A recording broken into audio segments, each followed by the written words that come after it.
Perwisyong traffic ang nararanasan sa Metro Manila at mga kalapit na lugar ngayong papalapit na ang Pasko.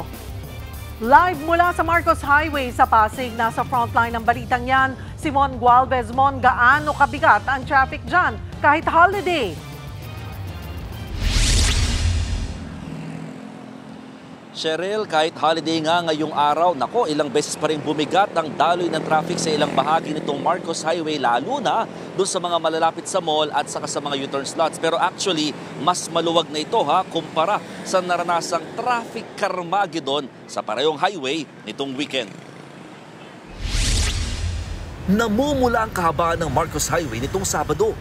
Mula yan sa bumper-to-bumper na traffic ng mga sasakyan na nag-embudo sa kalsada. Kaya ang ilang commuter napilitang maglakad. Damang-dama na ang holiday rush. Ayon sa MMDA, marami na ang mga sasakyan noong mga oras na yon. Sumabay pa na merong mga tiyanggi sa Cainta, fiesta sa isang barangay sa Antipolo, 6 na aksidente sa Marcos Highway at ang mga motoristang napilitang mag-counterflow dahil sa heavy-gat na traffic. Ang motorcycle taxi rider na si Ryan, iniinda pa rin ang kalbaryo nung Sabado. Inabot kasi ng mahigit 3 oras ang paghatid niya ng isang pasahero mula Cubao pa Kogyo, Antipolo. Kahit motor, hirapan pa makasingit yan, sir. Sobrang aksaya sa gasolina, lugi talaga.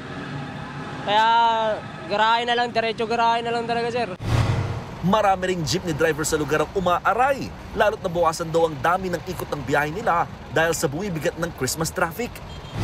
Talo po. Bakit? Sa diesel pa lang mahal eh. Tiis na lang po. Kasi wala naman tayong magagawa sa hanap buhay natin, ganun eh.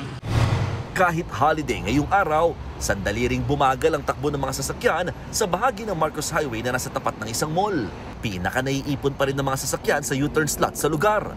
Dahil dito, nakatakdang makipagpulong ang MMDA sa mga LGU ng Marikina, Pasig, Quezon City, Antipolo at Cainta na sakop ng nadaraanan ng Marcos Highway.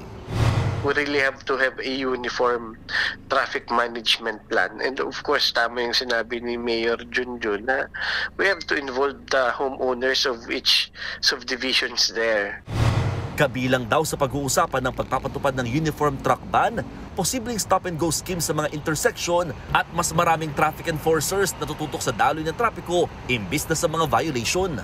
Pati na rin ang mahigpit na pagbabawal sa mga tricycle, e-bike at kuliglig sa main thoroughfare. Sa tansya ng MMDA, posibleng umabot ng 5 hanggang 10% ng mga sasakyan ang madaragdag ngayong papalapit ng holiday season. Kaya payo nila sa publiko, mas tangkilikin na lang ang mass public transportation.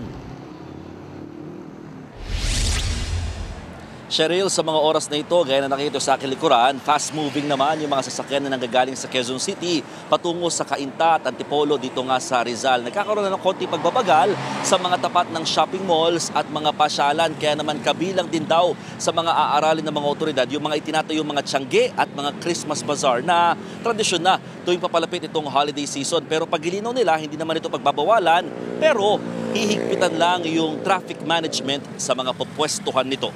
Cheryl. Maraming salamat, Mon Gualvez. Mga kapatid, Cheryl Cosing po. Maging maalam at may pakialam sa mga napapanahong issue at headlines. Mag-follow at mag-subscribe na sa social media pages ng News 5.